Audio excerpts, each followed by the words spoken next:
All right, there's a first time for everything, and this is the first time I've ever unboxed a product that was sent to me by one of you. Yes, a fan sent this in, can't remember his name, or even if there was a name attached to it in the first place, but I unboxed this already on Awesome Hardware during a segment of Mail Time, and I took it out of the box, showed it to you guys, and put it back in the box. Haven't touched it since. But it's sort of a unique product that's sure to generate some level of discussion, so I figured I would give it a closer look today. It's from, or it was purchased from, the folks at addictedpc.com. From what I can tell, they're a smaller company that manufactures RGB power cables. Now, I initially decided against making this video. I tried really hard to not make it. But after seeing how well the Lian Li Strimmer 24-pin RGB cable video did, I'm doing it for the views, all right? You might as well crumple up my integrity and throw it into an RGB bucket.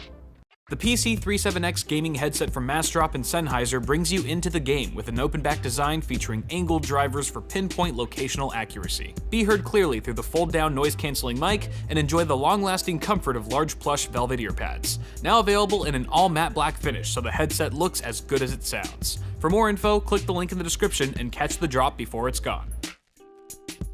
Now, the price that's listed on the website for this cable is $40 US. $40 for an AC cable that lights up. I would have to imagine that this is really aimed at enthusiasts who are looking for every last bit of flair for their custom PC. A nice finishing touch if you are really investing that amount of money into your build. So with that in mind, let's take a look at this niche product. Starting with the cable itself, measures about 5 feet long. I would describe the cable itself as being thick, for lack of a better term. The cable's got a really wide gauge to it that doesn't really kink. It feels super rugged and durable, and it's got a really nice white sleeving on it that seems fairly high quality from what I can tell. There's no fraying. You get some really beefy heat shrink on either end, and the cable terminates to a standard male and female plug. However, I believe the RGB lighting only exists in the female plug housing, whereas this end just doesn't light up, but it plugs into the wall, so I guess that's okay. You won't be able to see it much anyway. Then again, how many people can say that if they plug this into the back of their system right now, they'd be able to see it anyway? I don't know. It's an RGB cable, I'm not gonna ask questions. And then stemming from the heat shrink on the female side, you get a 4-pin 12-volt connector that you would connect to the RGB header on your RGB supported motherboard, which would give the RGB element inside this housing its power and illumination, of course. That would have me believe that you could customize the lighting with your motherboard manufacturer's software like Asus or Sync or MSI Mystic Light. As far as accessories go, it's pretty barren. There's no documentation, no instruction manual. However, you do get a couple little accessories, including a 4-pin 12-volt extension cable that measures about 6 to 8 inches long, and an expansion cover with a couple cutouts so you can route your RGB cable from the back of your case to the inside of your case, and then connect it to the RGB header on your motherboard. But enough talking about this silly RGB product, Kyle. Plug it in and let me see what it looks like. Okay, you win. Well, would you look at that?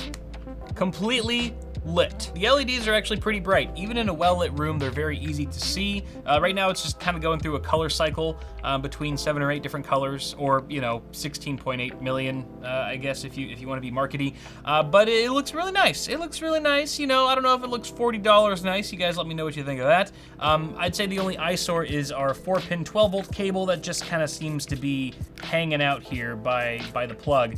You could probably zip tie it down, find a way to make it look a bit more graceful, but it is kind of just freeballing it in the meantime. Now, I tried to install Asus Aura on this system because we're using an Asus motherboard, and it's not working. Asus makes some of the best motherboards and graphics cards in the world, and yet their freaking RGB app doesn't work half the time. I don't know what's up with it. So I can't actually test it firsthand, but I did verify on the Addicted PC website that this will work with your motherboard software. It doesn't say which ones, doesn't list specific ones, but it makes sense that if you're plugging it into an RGB header on your board, that the appropriate software will be able to change the color that's going to that particular header. So that's it. That's the RGB power cord from Addicted PC. I think the question we set out to answer at the beginning of this video was why? And the only answer I can really come up with is why not? So if you guys have any better answers than that, go ahead and leave them in the comments. I'd love to hear all about it. But until next time, thank you so much for watching this video. Toss a like on it if you enjoyed it. Sorry, this was an RGB cable video, guys. I'm still pretty jet lagged, as I mentioned.